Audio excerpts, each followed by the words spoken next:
আদিবাসী ভাইসকলক এছ টি বিকি পেলাই তেখেতসকলক 80% ভোট ল'বলৈ সক্ষম হৈছে। भिडिअनि फुटेजाव नुखाबाय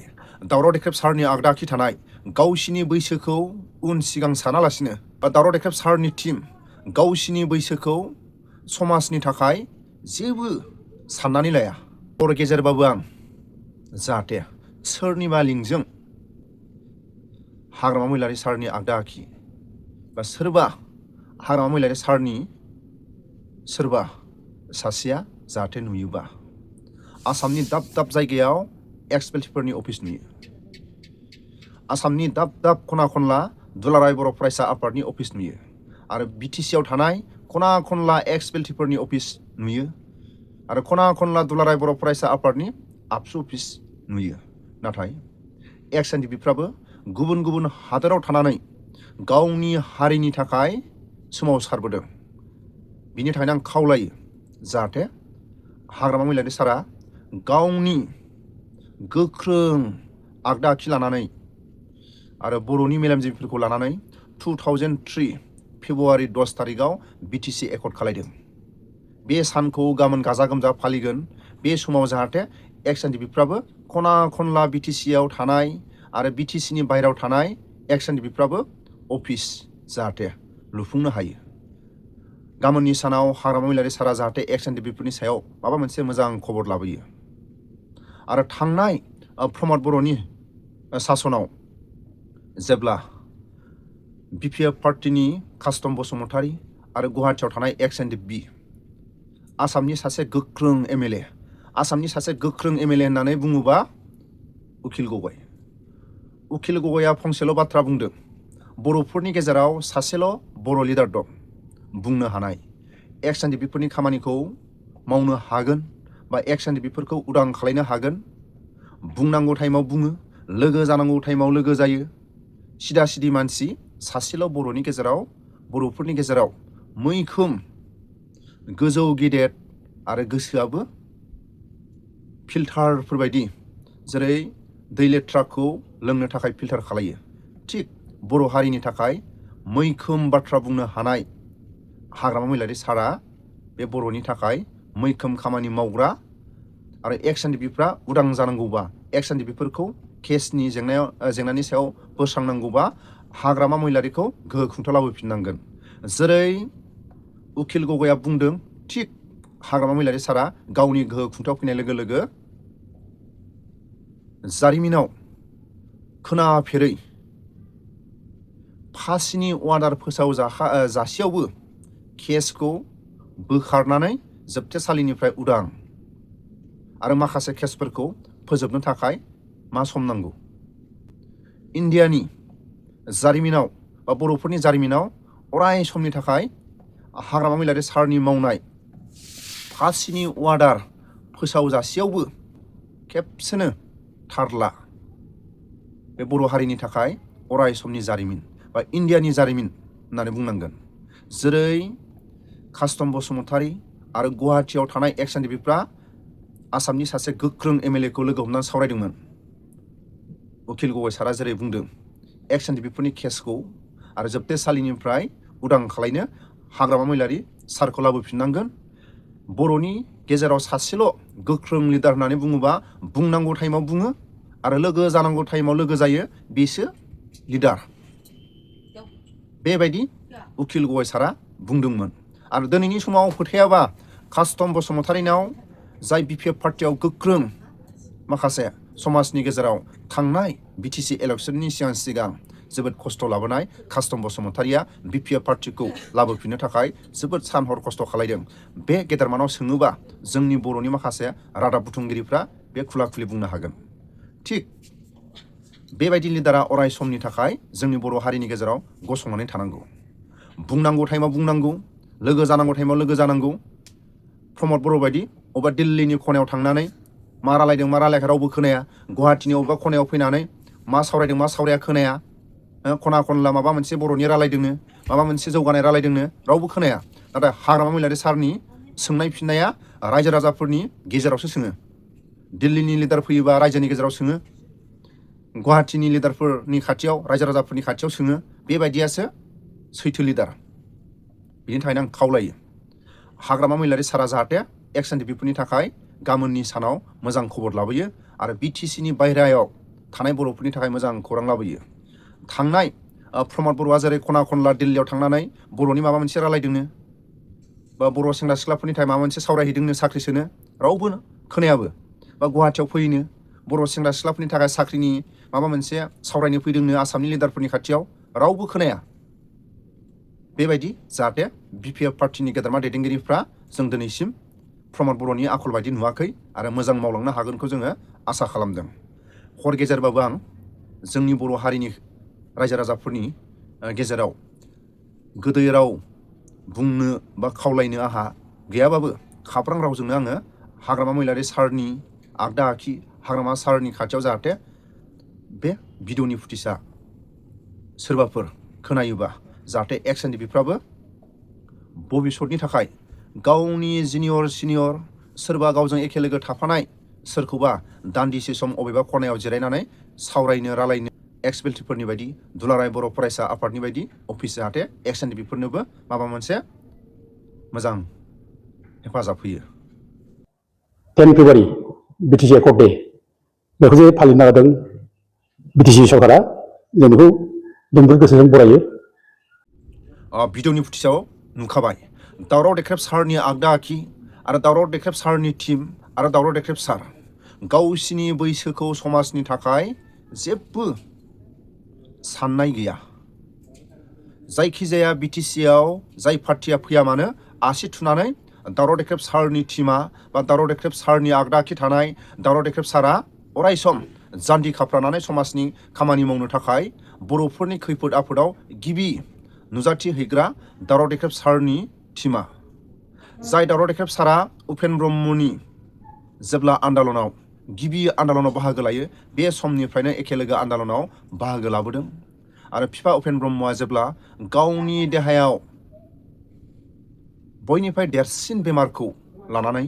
जोंनि बर' हारिनि गेजेराव बेमार सोमजिदों, बे बेमार सोमजिनायाव एखे लोगो सान हर एखे लोगो जेब्ला फिफा उपेन ब्रह्मआ बेमारजों भुगिनानै बे समायना संसारनिफ्राय गावनि बैसोखौ लानानै समाजनि खामानि मावबाय थानाय समाव आसखान्दा बर' हारिनि थाखाय बे समायना संसारनिफ्राय रुंसारि जायो। बे समसिम जाय गेदेरमा दावराव देख्रेब सारा एखे लोगो दंफायोमोन आरो दिनैसिमबो समाजनि खामानि मावनो थाखाय बे बैसोआव जिरायनानै थायाखै। भिडिअनि फुटेजखौ एसे खोनासंलां। रायजो राजाफोरखौ बयखौबो जों खुलुमबाय आरो खौरां बुथुमगिरि बिथांमोनखौ जों बरायनानै लाबाय। दा जों बड'लेण्ड जनजाति सोरसा मन्चनिफ्राय दिनै बेयाव खौरांगिरि मेल लिंनाय खालामनाय जाहैबाय। जोङो बे Bodoland day 10 February BTC accord day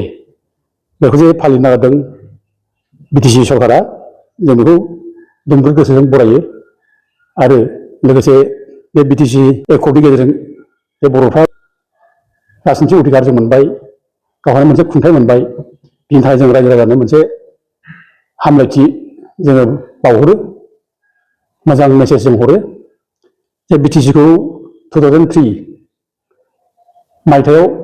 10 फेब्रुवारियाव Bharat सरकार, आसाम सरकार आरो BLT-नि दैदेनगिरिफोरनि गेजेराव गोरोबथा खालामनाय जादों आरो बे गोरोबथानि गेजेरजों जोंनो मोनसे आलादा मोनसे खुंथाइ 6 सिडुल जोंनो हरदों ट्राइबेलफोरनो। ट्राइबेल होनबा बर'खौ होननाय जायो, मेजरिटियानो जोङो बर'फ्रानो आरो बर'फ्रानो आन्दलन खालामदोंमोन जितु आलादा बड'लेण्ड रायजोनि। दा बे हिसाबै आलादा बड'लेण्ड रायजोनि आन्दलन खालामनायनि रिजाल्ट हिसाबै जोंनो बे 6 सिडुलनि नामाव जोंनो BTC-खौ हरनाय जादों 10 फेब्रुवारि 2003 बे मायथाइयाव। बे जोंनि थाखाय जारिमिनारि बे दिन, बे 10 फेब्रुवारिया। बे दिनावनो जोंनो राजनितिक खुंथाइनि गोहो हरदों। जोंनो 40 जोंनो साबजेक्ट जोंनो हरदों आरो लोगोसे 40 खुंनो थाखाय जोंनो आलादा भाबै जोंनो एडमिनिस्ट्रेटिभ, लेजिस्लेटिभ आरो फाइनान्सियेल पावार जोंनो हरदों आरो 40 जे जोंनो पावार हरदों बे पावारखौ जोङो बाहायनो थाखाय जोंनो गासै 3079टा गामि जोंनो डिजाइन खालामनानै 3079टा गामिनि गेजेरखौनो जोङो मोनसे टेरिटरि जोंनि सिमा बर'फोरनि बिदि खालामना हरदों BTC-नि सिमा होननानै। बेखौनो BTD होननानै बुंनाय जादों। 30,079टा गामि बे जोंनि रायजो आरो 30,079टा गामिनिफ्रायनो जोङो गासै 9 जिल्ला सिङाव खालामदों क'क्राझार चिरां बाक्सा आरो उदालगुरि दा अदेबानि तामुलपुर जाबाय दा बे 9 जिल्लानि गेजेराव जोङो गासै माने 46 जोंनो हरदों आरो 46 नि गेजेराव बर'फोरनो जोङो 36 खौ रिजार्भ खालामना हरदों 36 आ रिजार्भ दोननो थाखाय बेयाव रावबो नान ट्राइबेल बा दारायनो मोना बर' एबा ट्राइबेलाव दाराय मोनो आरो बिनिफ्राय 9खौ जेनेरेल फोरनो हगार होनाय जादों आरो 9खौ बयनिबो थाखाय अपेन बेयाव जेनेरेल जागोन बा ट्राइबेलबो दाराय हागोन बेबायदि ओमफ्राय 6टा सिटखौ 6टाखौ माने गभर्नरा नमिनेट खालामगोन जाय जाथिया इलेक्सन गेलेनानै देरहाबोआखै बे देरहानो रोङै जाथिनि थाखायबो बे बिटिसिनि एकर्डआव मोनसे सुबिदा होनाय जादों जाहाथे बिसोरबो काउन्सिलाव रिप्रेजेन्ट खालामनो हायो बेनिखायनो गासै टटेल 46 होनायनि उनावबो 6टा नमिनेटेड मोनसे माने नमिनेसननि प्रभिजन दोनदों आरो बेखौ गभर्नर खालामगोन दा जोंनो बे मोनसे 6 शिड्युलनि गोहोआ ट्राइबेलफोरनि एडमिनिस्ट्रेसननि थाखाय गिदिर मोनसे एरेन्जमेन्ट बियो आरो बे ट्राइबेल एरिया एडमिनिस्ट्रेसन आरो बेखौ लानानै जोंखौ बर'नि राव हारिमु कालचार संस्कृति बेखौ डेभेलप खालामनो थाखाय जोङो हरनाय जादों बे मोजां एरेन्जमेन्ट बियो आरो जोंहा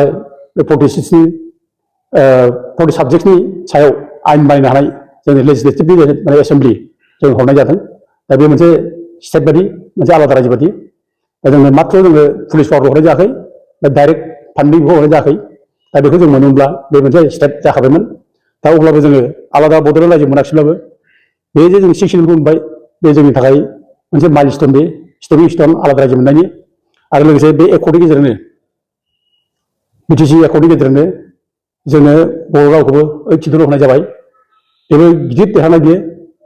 खुनु रायजो गोनां हारिया भारत हादराव बे नर्थ इस्ट स्टेटफ्रावबो दिनै माने गावसोरनि रावखौ 8 शिड्युलाव सोनो हायाखै नाथाय बर'फ्रा आलादा रायजो मोनाखैब्लाबो काउन्सिल मोनदोंब्लाबो जे बे काउन्सिल मोननाय माने हारिनि थाखाय बर' रावखौ 8 शिड्युलाव सोनो हानाया बे गिदिर देरहानाय आरो रंजाथाव बाथ्रा दा गुबुन गुबुन स्टेटफ्रा मोननो हायाखै दा दिनै बर' रावा 8 शिड्युलाव सोजाबाय बे रंजाथाव बाथ्रा 8 शिड्युलाव हाबनाय लोगो लोगो जोंनि रावा बिटिसिआवबो अफिसियेल राव जाबाय आरो लोगोसे आसामावबो एस'सियेट अफिसियेल राव बेखौ गनायथि होनाय जाबाय दा बेनिखायनो जोंनि थाखाय बे बिटिसिआ गिदिर रंजाथाव बे एकर्ड बियो बिटिसि सरकारा जे गाबोन 10 फेब्रुवारि खालि बे एकर्ड डे फालिनो नागिरदों 10 फेब्रुवारिखौ बड'लेण्ड डे जों बेखौ बरायो आरो रायजो राजानोबो जों बयनिबो गोजोननाय मोजां मोननाय बावहरो जोङो बाख्नायगोन धन्यबाद होगोन गिबियावनो जों मान बावगोन बड'फा उपेन्द्र ब्रह्मखौ जे बिथाङानो जोंखौ दैदेननानै बर' हारिखौ दैदेननानै बिथांनि मोनसे बिजनारि मोनसे